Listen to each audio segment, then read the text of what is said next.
What goes around, goes around, goes around, comes all the way back around. What goes around, goes around. Greetings from Castle Goring, from Mickey, Aurora, and from me. Well, lots of ground to cover. Everything very eventful. No surprise there. We have attention seekers par excellence, doing everything to grab attention all over the world and being very ably abetted by some very professional publishers, filmmakers, media specialists, etc. So without further ado, I am going to plunge right in. Raquel Strata says, Lady C, thank you for your excellent work as always. Thank you so much for thinking so. I understand your commitment to protecting your sources and the confidence of those around you. And so some matters behind the scenes will only be alluded to for the time being. However, I was wondering, given what you know, whether you can assure us that Harry and Meg's will get their comeuppance this year. Raquel Strata, you don't have to wait that long. Sometime this year, on more than one occasion, Harry and Meghan are going to discover that what goes around comes around. And if you prod the bear long and hard enough, he won't only get up and growl, but he'll swipe at you, and he might even tear your raiments and remove your mask. And you will be revealed in all of your ingloriousness for what you truly are. Take it from me, you don't have that long to wait. Few months? There's a lot in the pipeline. Aurora, come and console Marty. She's grief-stricken. People are going to get their just desserts.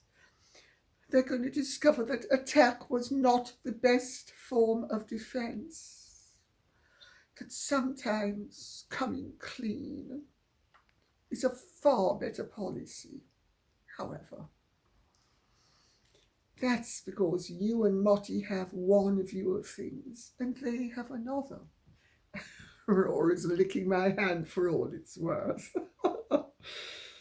Anne Carpenter says that there's no way Harry's book will earn back the 20 million advance and wonders if he will have to pay it back. Now, Anne Carpenter sent a very long and observant question, not via the comments, and I have boiled it down because Anne Carpenter had quite a lot of information about the inevitability of the book being a loss maker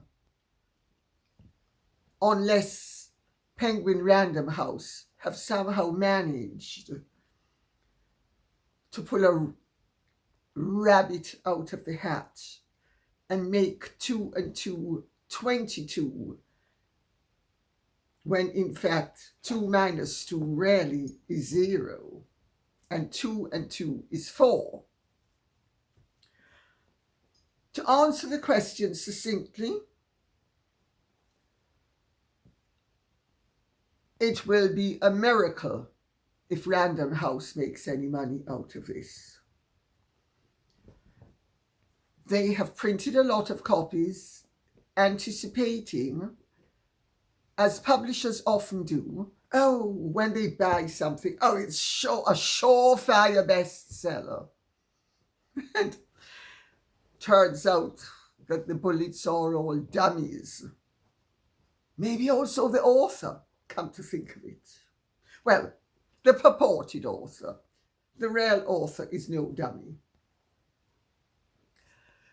The thing about an advance is a publisher makes an advance against sales to an author.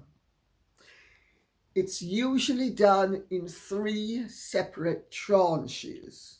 One upon signature, one upon delivery of the manuscript, and the third and final tranche of the advance is upon publication.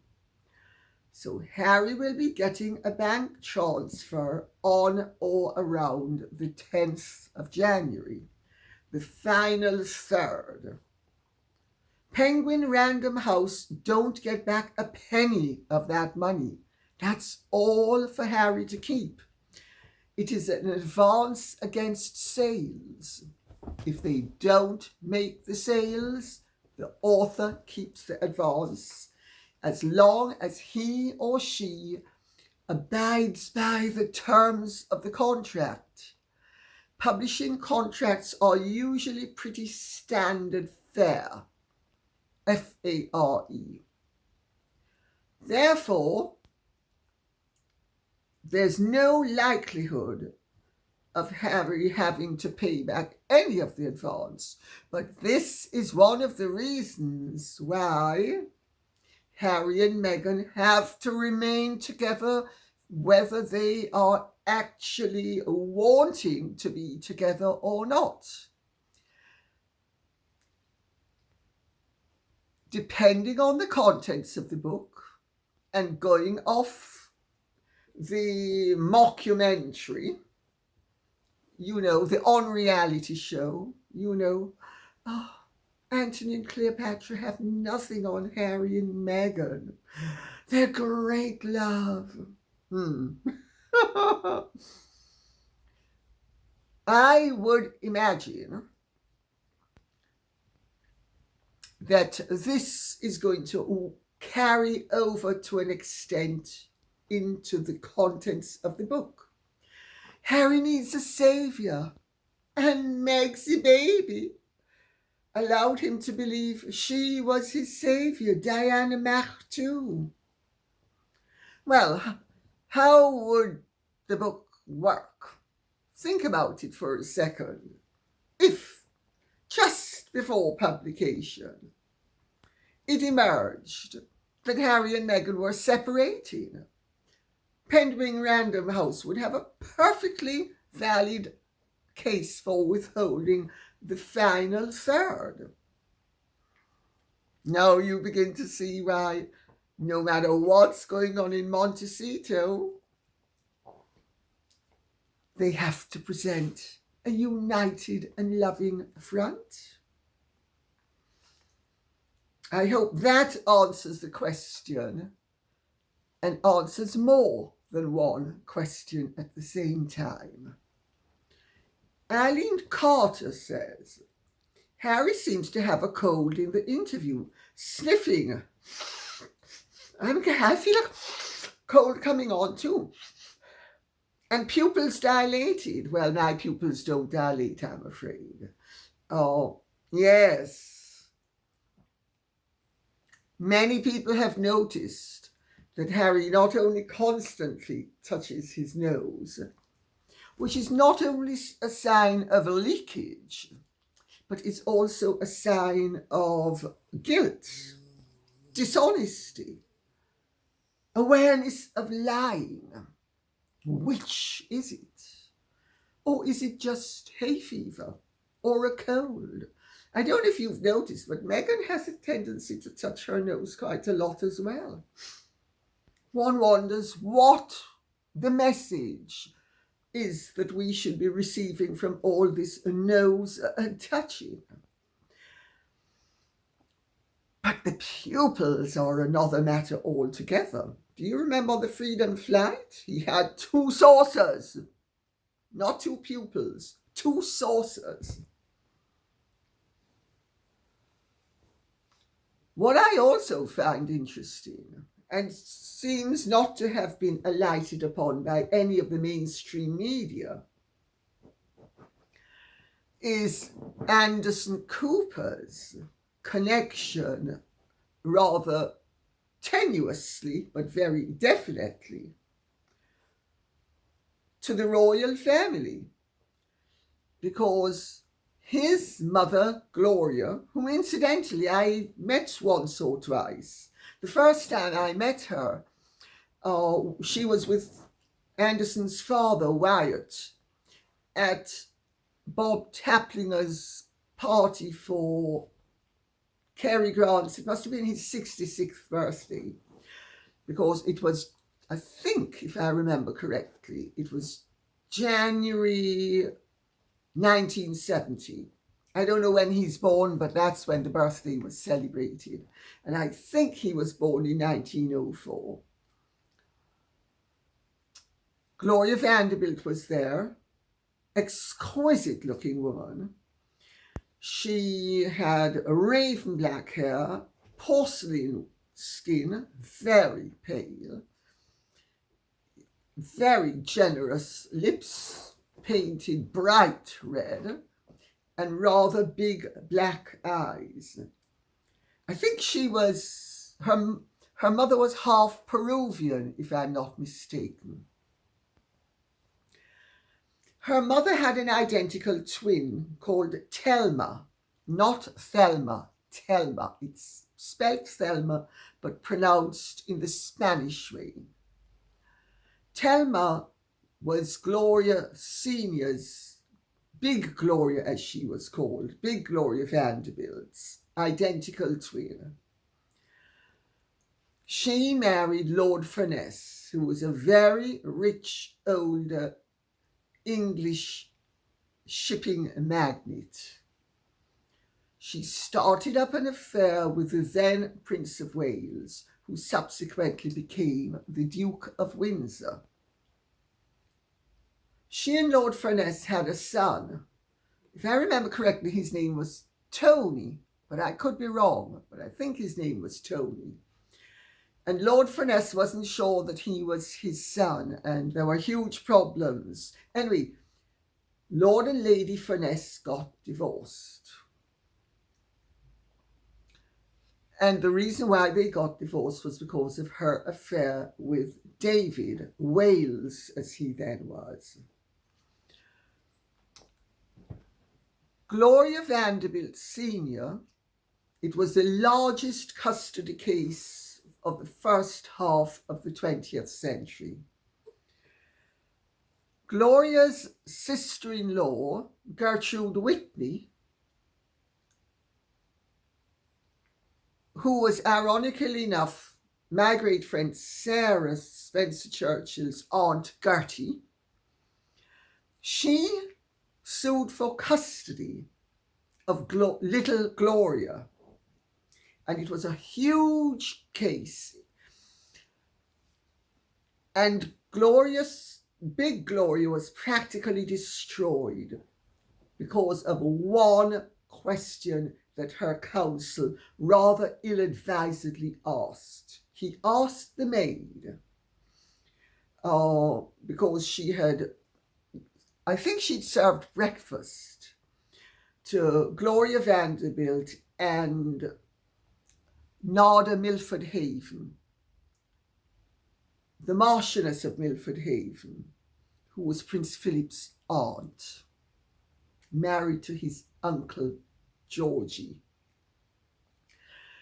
And Nada Milford Haven was a lady who was most at home on the Isle of Lesbos, shall we say.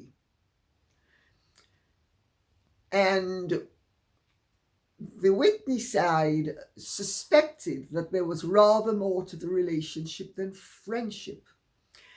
And the maid was questioned on the stand quite carefully and whizzed through in favor of Gloria. And then the lawyer, and it's taught in law school, never ask a question if you don't know what the answer is in a legal case.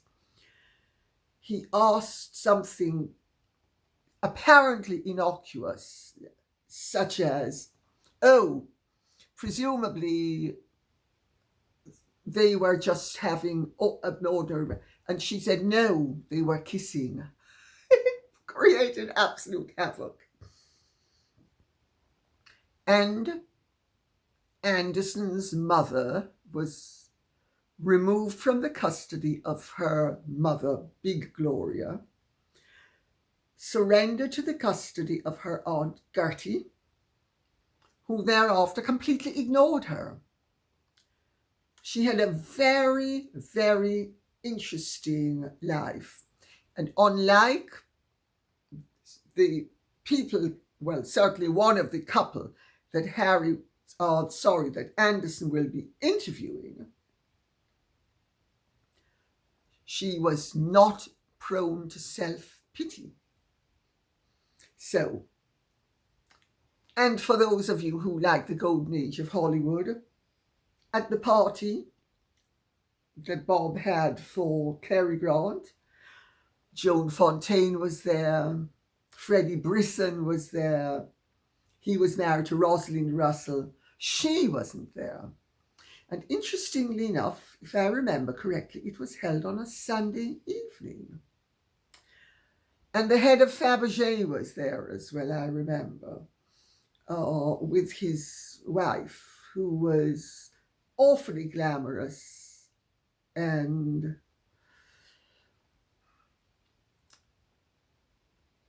a tad too glitzy. But more than that, I won't say. Lynn's YouTube says, some of these names. Lady C, it never needed to be that way. If they had just let her bully everyone and never let any of her flaws hit the news, let them write their own ticket to be completely taken care of by the royal family while they merged the royal name and did only glamorous royal occasions. Let them keep the money coming in for her designer couture wardrobe. Let Meghan and Harry walk in front of the other royals. Let them live in Windsor Castle and, of course, remodel it according to Meghan's specifications. Arranged that flattering paparazzi were only around when Meghan called and at a distance of 12 feet away at all times. Changed all the royal traditions and protocols to be woke, American, and glorifying Meghan. And most importantly, made Meghan look better than Kate on every occasion. Of course, it never needed to be that way. Silly of us to think any differently. Yeah, we are stupid, aren't we? I mean, it's really very unreasonable of the royal family to have applied any constraints, to have refused to overturn protocol, and to have overturned the practice by which the press had access to the royal family. By which the press's right to scrutinize, criticize, and generally comment upon the performance of its royal family should have been systematically suspended. At least for Meghan, because while the rules were supposed to apply to all of the other members of the family, because according to Harry, Meghan was a woman of colour, and her colour meant that she was supposed to be never scrutinised, criticised, or in any way held accountable. But that, of course, wasn't racist on his part, nor was it an unreasonable expectation. Absolutely not. It was perfectly reasonable. Meghan, woman of colour, given a free pass at every opportunity. Oh. So he wanted Meghan and himself to have a completely protected relationship with the press, which meant that the press was not supposed to do anything except adulate Meghan and him at all times. I mean, you can't make this up, can you really?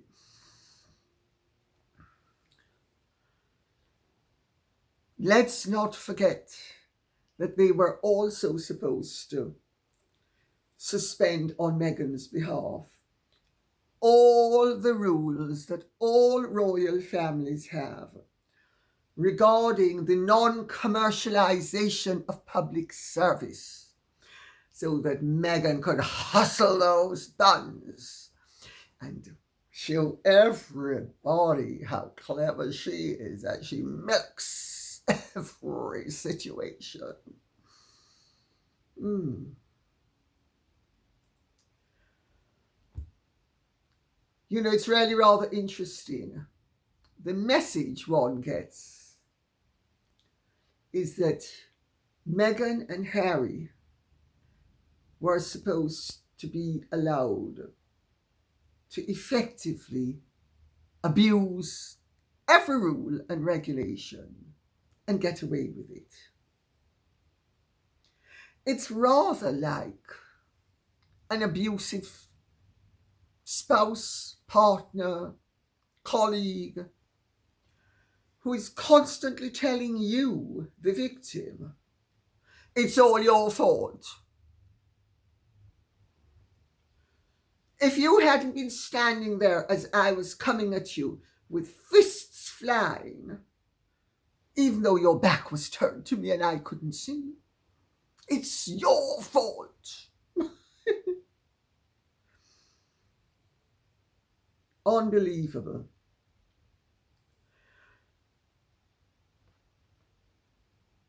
Anne Moore says, Lady C, do you think Harry declaring he wants his father and brother back while demanding an apology from them and blaming them for leaking and planting stories has an ulterior motive? It certainly does. Harry is developing the technique that Meghan has perfected of always putting everybody in the wrong, so that people are in a no-win situation, or at least that's what they hope. But she's so cack-handed, and so is he, that if you exercise a bit of restraint, patience, civility, and keep your trap shut initially, you give them enough rope to hang themselves with, and they will.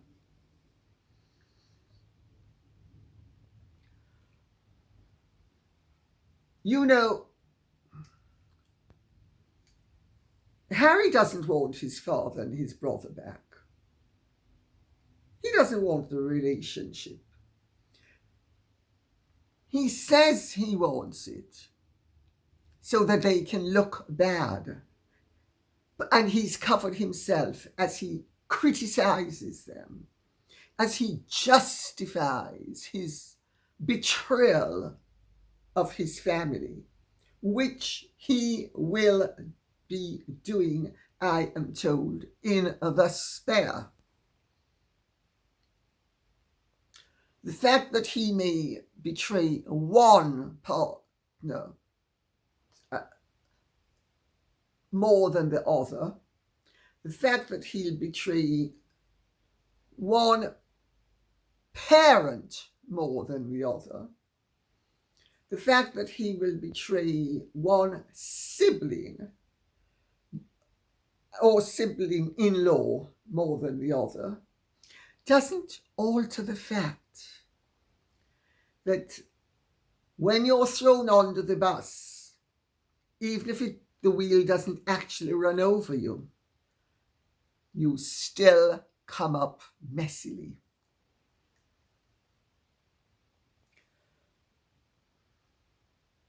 You know, demanding an apology from them is a bit of a joke, as I just said a little while ago.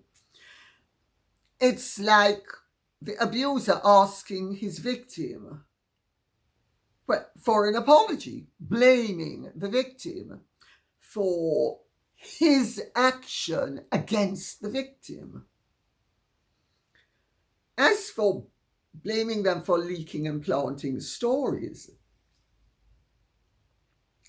who's been leaking and planting stories? Harry and Meghan. What stories have the king, the queen, the present queen, as well as the late queen? Because remember, Harry thought that Her Majesty Queen Elizabeth II might still be alive. So the betrayal goes even to the grave.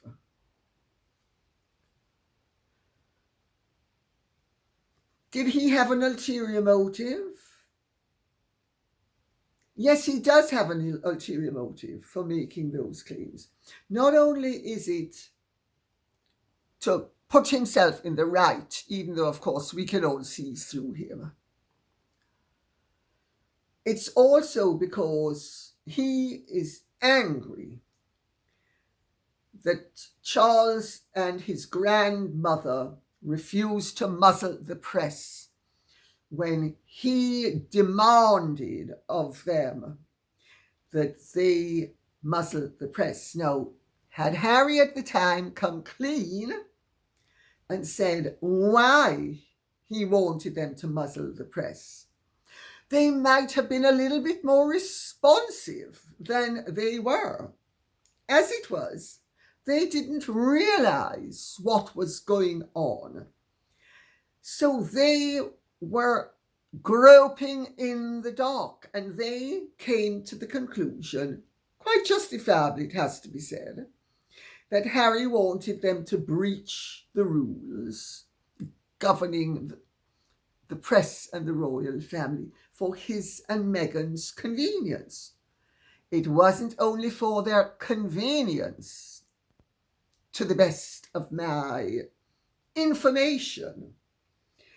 It was more than their convenience. More than that, I do not wish to say on that particular point. But Harry goes on and on about they have tried to cast him in the role of, and him and Meghan in the role of villain, and that the family has shown no willingness to reconcile. And he says, every single time I've tried to do it privately, there have been briefings and leakings and planting of stories against me and my wife. What is he referring to? Because I can tell you, they've not been briefing and leaking. On the contrary, they have taken out putty and quick drying cement and tried to stop the holes in that colander. They have not tried to brief against Harry. And the press itself has sat on stories that they know to be factual or believe to be factual about Harry and Meghan. So all of this is to whip up interest in the book.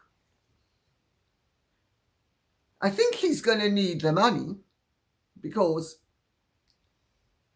if it turns out that the information is accurate and the marriage is really not on terra firma, he's going to discover that he hasn't begun to pay for that milk from that cow yet.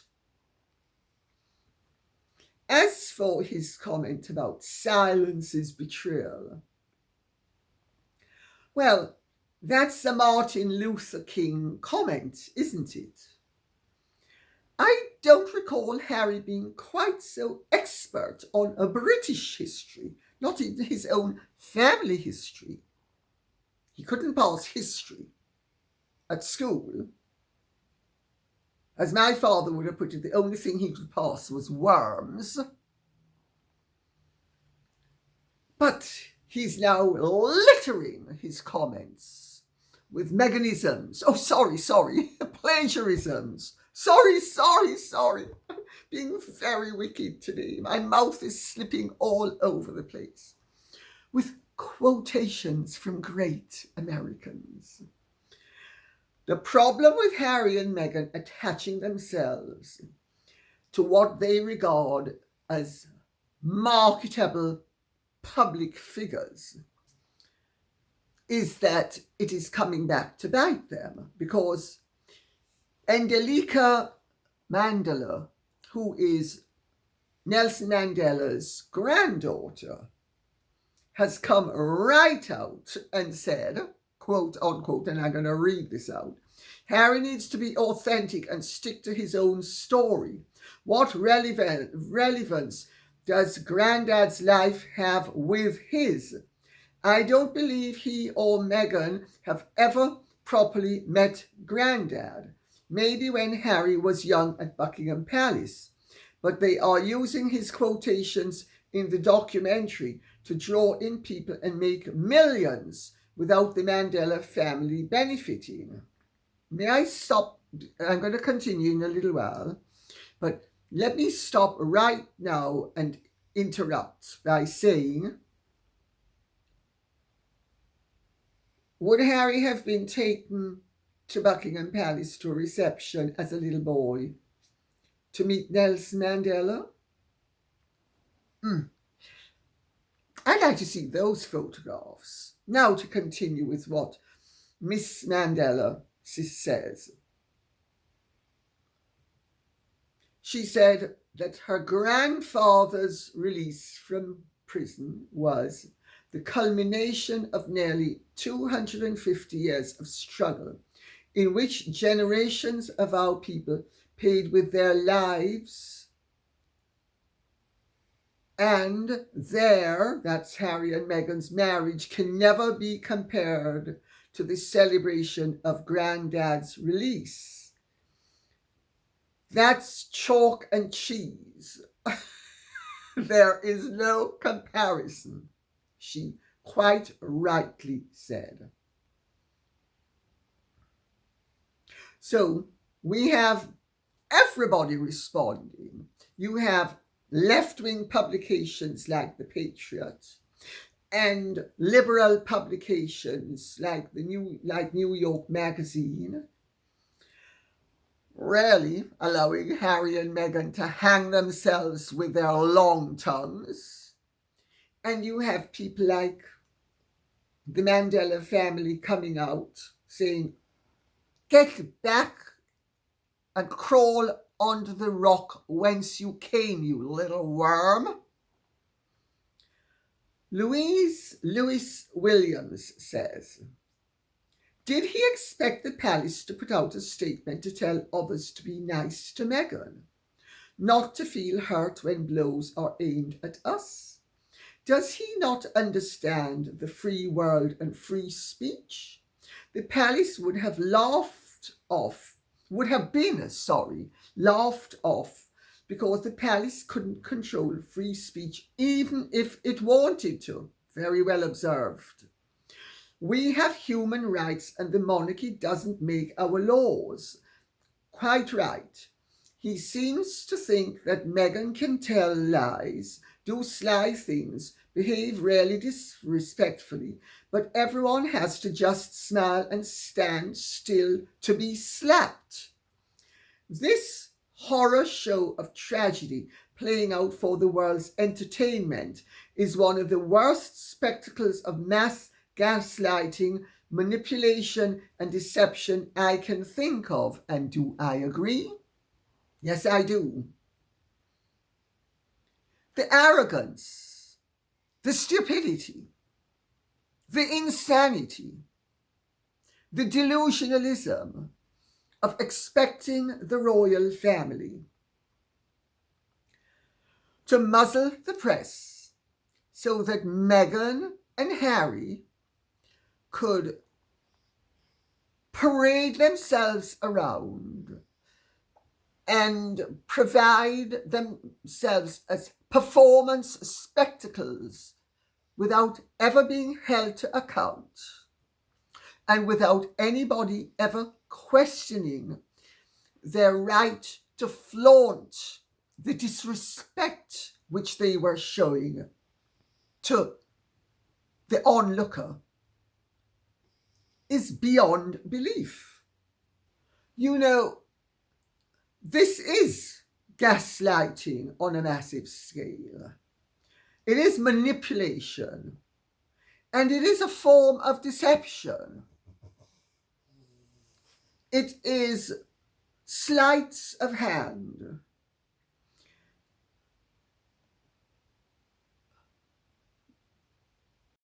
Expecting, it's so grotesque. They are accusing others of what they do, and when they do things and fear being found out, they cry like the little boy who cried wolf. Wolf, wolf, wolf, wolf, wolf, wolf, and expect everybody to flee, and that they will escape the consequences of their actions. And they have been so brazen with it. And because they had escaped the consequences of their actions for the length of time that they did, they were lulled into a sense of false security and thought, aren't we clever? We rarely pull the wool over everybody's eyes. We can get away with it. And then they started to hurl abuse instead of actually lying low. They thought, again I'll say it, offence is the best form of defence.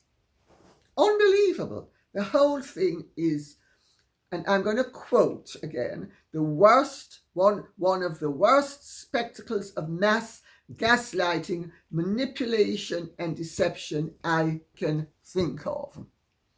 And I would have to agree.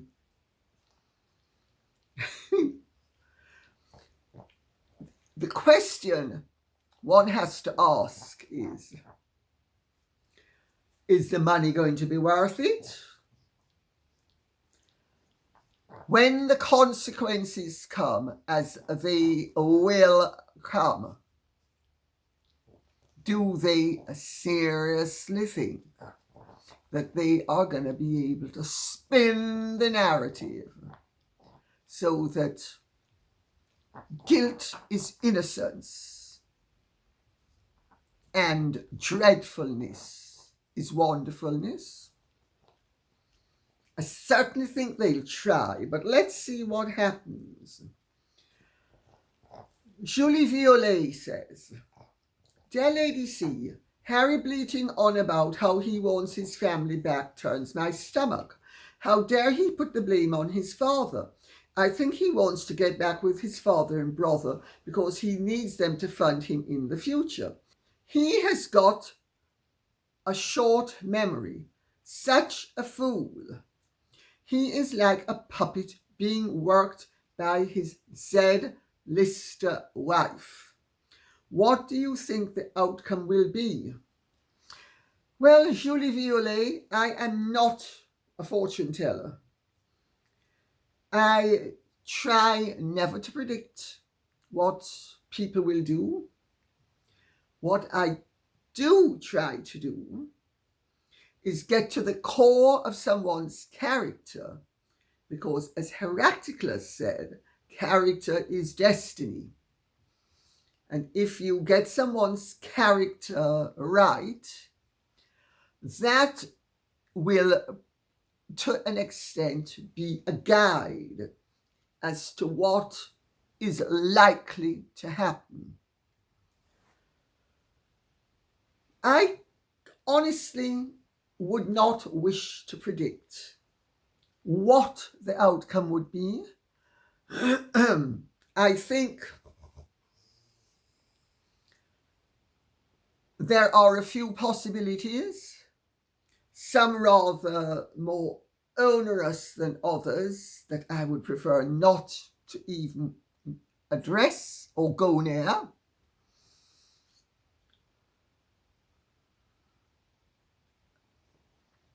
I will say, whatever the outcome, it's not going to be pleasant. It's not going to be pleasant.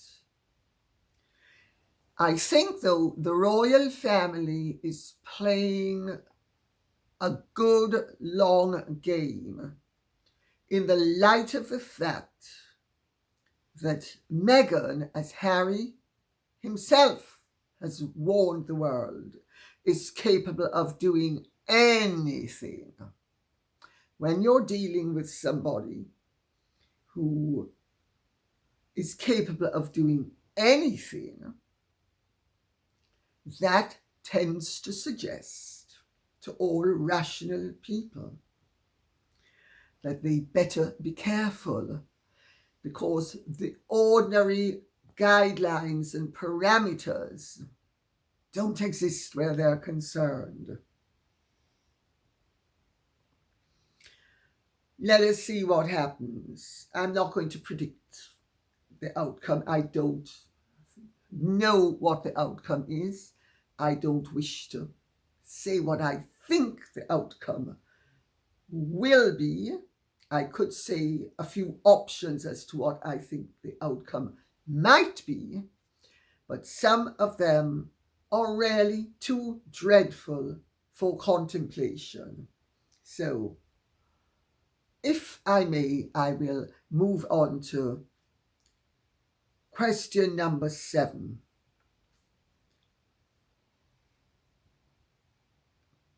A.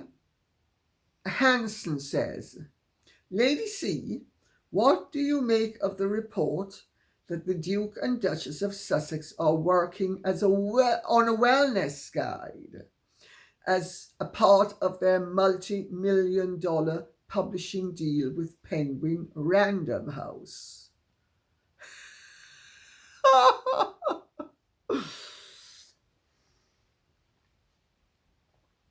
Well, I suppose that's like that comedian, is her name Mary McCarthy, writing a book on how to keep your weight under 90 pounds. Some level of expertise. I mean,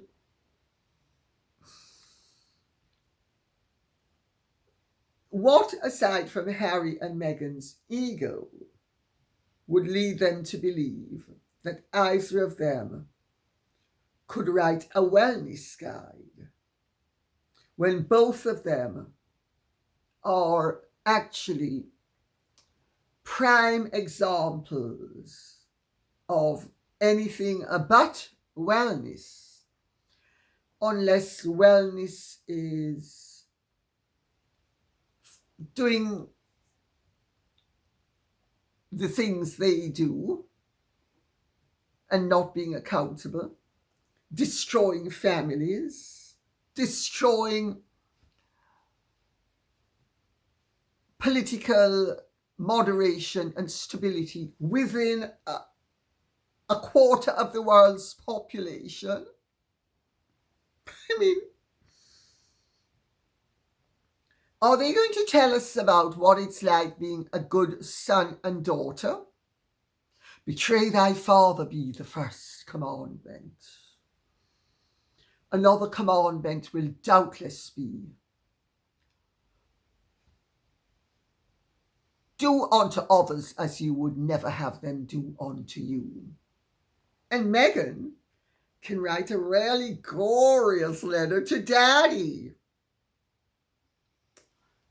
Dear Daddy, you tried to preserve your dignity And because you used my paparazzo to do it, somebody I'd worked with very carefully and profitably in the past and subsequently, you're unforgivable. However, when I go on television and say far worse and far more damaging things about you and about my husband's family, that's okay. Because I'm me and you're you, and all you schlubs had better know that there's one set of rules for you and another set of rules for Harry and me. Because we're just so special. Yes, we are. Yes, we are. We're the Duke and Duchess of Sussex. And we're just the most special people that God put on this earth. And everybody better bow down and worship us. Meghan, Meghan, Meghan. Meghan, Meghan, Meghan. Harry, Harry, Harry. Harry, Harry, Harry. I mean, none of this could you make up. It is grotesquely entertaining.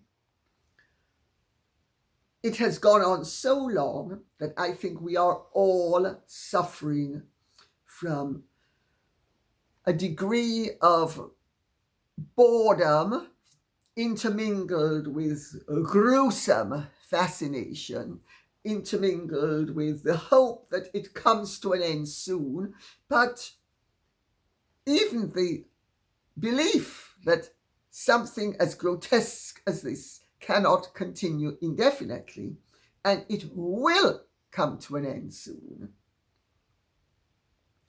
But I mean, can you believe this? A Duke and Duchess of the United Kingdom of Great Britain and Northern Ireland behaving in this way? Nobody behaves in this way. I mean, it is truly grotesque. It is an absolute paradigm of unacceptable, reprehensible behavior. And they regard themselves as so fabulous that they actually have been deluded enough to think that they were going to be able to pull the wool over everybody's eyes. Well, it's turning out that they can't. A Penguin Random House already know that they can't. Who ever heard of giving away a book? Giving it at a 50% discount when you don't give it away. Now, selling it in supermarkets and cheap chains for a quarter or a fifth or a sixth the recommended retail price. I mean, thank God I'm not on the board of Penguin Random House, because I can tell you something. When the day of reckoning comes, it's not going to be pretty for them. But I get it. I'm a member of the writing fraternity. I'm a member of the publishing world. I have published however many books. I get why they made a fallacious judgment call. But my goodness, when the day of reckoning comes, it's not going to be a pretty sight in that boardroom. And on that note, I will say thank you very much for listening. I hope this has been of some interest to you. If it has, please like, share, subscribe, press the notification bell, and please continue to keep the questions and comments coming in, because remember, this cannot be done without you. God bless and goodbye.